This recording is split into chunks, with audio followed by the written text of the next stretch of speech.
What's going on, Tiger fans?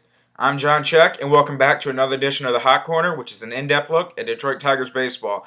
So, it's time to discuss a hot topic here in the Motor City this year, and there is a lot of uneasiness about Bruce Rondon potentially being the Detroit Tigers closer. There was players out on the free agent market this year. You had Brian Wilson, you had Ryan Madsen, a lot of players that a lot of Tiger fans wanted people to go get to potentially be the new Tiger and Tiger closer and essentially the heir to Jose Valverde, who was the Tigers closer over the last few years. Rondon, if you don't know, is one of the Tigers' top prospects. He's 22 years old, and this kid is a stud. He's had problems with walks over the last few years. He's brought his walk rate down tremendously from when he first began in 2008 as a 17-year-old till now. And there's really nothing left for Bruce Rondon to prove in the minors. Last year, between A, AA, and AAA, he had a 1.53 ERA. He appeared in 52 games, and he had 29 saves. And in 53 innings, he struck out 66 guys. His walk rate was a bit high at 4.4, but he struck out 11 guys per 9 innings. So this kid he's just dominated, and there's nothing really left for him to prove in the minors that can he close ball games, because obviously in the minors he can do it. He's just dominating at every level he's appeared at in the minor leagues, so there's nothing left for him to do. And with a lot of Tiger fans saying he's too young, he shouldn't be up, let him get more polished, there's nothing really for him left to do down there. So Dave Dombrowski made it clear that they were going to give Bruce Rondon all the chances they possibly could from spring training on to become the closer.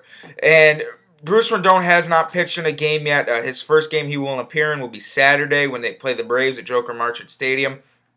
And the job is essentially his to lose. And he's going to have to pitch extremely bad for him not to be as a closer. And I think he's going to do really good in spring training because, in spring training, especially early on, after the 5th, 6th inning, you're going to see a lot of these guys that you faced already in AA, AAA because, the manager switched the lineup so much. But I like the idea of Bruce Rondon closing games. He's a hard thrower. He throws over 100 miles an hour. I saw him in the Futures game. He just looked absolutely dominant against the game's best young prospects. But a lot has been made of his walks and that his secondary stuff is not that great yet. Jeff Jones, the Tigers pitching coach, had said it looks like he has an above-average changeup and a good slider, but he needs to develop it more. Right now, he's essentially kind of like Joel Zumaya. He's a real hard fastball guy, but has a better delivery than Zumaya does, so hopefully, knock on wood, we don't have Joel Zumaya version 2 who gets injured every year after playing Guitar Hero. But I like the idea of Rondon closing games. A lot of people say with the inexperience and how young he is, he will not be effective on a winning ball club.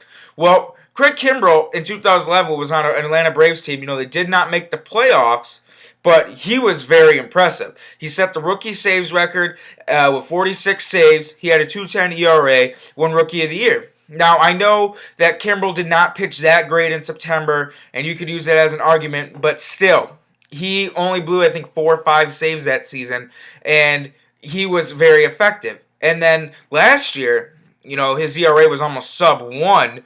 Had 42 saves, led the NL. His whip dropped to 0.654. And then you go look at a guy like Andrew Bailey. I know he wasn't on a contender in 2009, but, he had, for his first 2 years in the league, he had a combined ERA of 170 and saved a little over 50 games. And then Neftali Feliz, he was on a contending team his first year, and he had set the rookie saves record with 40. So it can be done, young closers pitching on competitive teams, to essentially be a good, effective closer.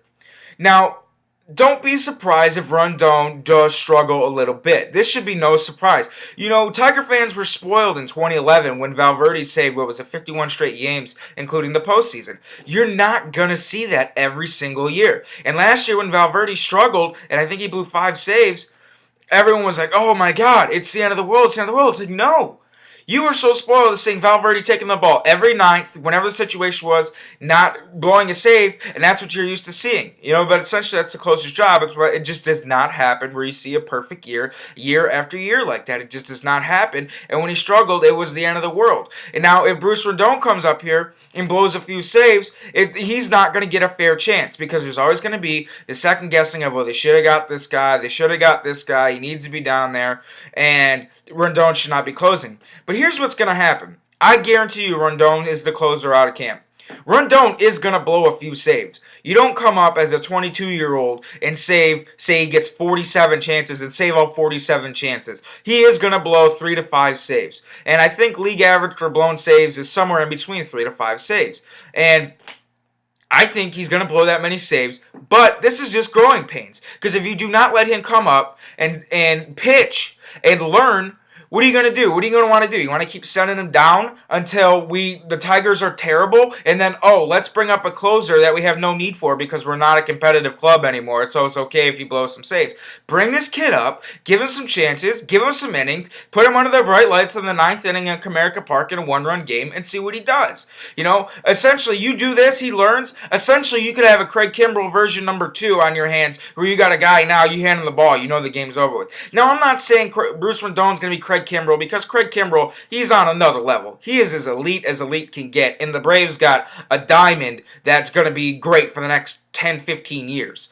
So I'm not saying Bruce Rondon is Craig Kimbrell or Neftali Feliz when he was a closer. Not at all. I'm just saying you have to give this guy some chances to come up, prove himself, and see how he can do on a competitive club, and see how he can do under the bright lights at a major league ballpark, because there's nothing left for him to prove in the minors. Now, I would like to see his walk rate go down. Sure, everyone would. But you got to give him a chance. And there is other options to if Rondon does fail. You could go see what Albuquerque could do. You could see what Phil Coke could do because he did good in the playoffs, even though I would be very hesitant. I'm more hesitant about giving Phil Coke the job than Bruce Rondon. You could give Octavio Dotel the job. You could see what happens at Benoit. Or you could do closer by committee, what Leland was doing for a little bit. So there is fallback plans, even though the fallback plan B is not as good as let's cross our fingers and hope Rondon is good. But I'm just saying, Tiger fans need to settle down, stop with all this uneasiness. I get your point that Rondon's young. There's a lot of ifs with him. How is he going to do with his walk rates? How is he going to react to a major league lineup? But how do you know? Rondon could come in this year and be a flat-out stud and prove everyone wrong how good he is, but he could also blow up. But I'm going to go out on a limb and say he does a pretty good job. I think he's going to blow 3 to 5 saves, like I said, and I think he's going to have ERA probably just a tad over 3, maybe even in the mid-3s. Because, like I said, a young guy, and he's going to be up in the majors for the first time, is going to see some struggles a little bit. It's just inevitable. Everyone struggles from time to time. It's the good ones that come over the slumps and come out and do even better. And I think that's what Rondon's going to do. Because you got a guy that throws 100+, has a pretty good changeup, a good slider, and as you give him more and more experience, you just polish him up. Who knows what you got with Rondon here in the future. You could be looking at your future closer for the next 8 years. And all because you gave him this opportunity now to learn and become better. So you can't keep babying this kid, and you can't keep pushing him down because you're scared that just because we have a World Series caliber club, we can't have a rookie closer to potentially lock down games for us. So I approve of Bruce Rondon, and I hope this move works. And I think it's going to pan out in the long run, and right now that it's going to be a good move. And there is a backup plan, but let's just hope Rondon pans out. So I'm John Check. Thanks for watching another edition.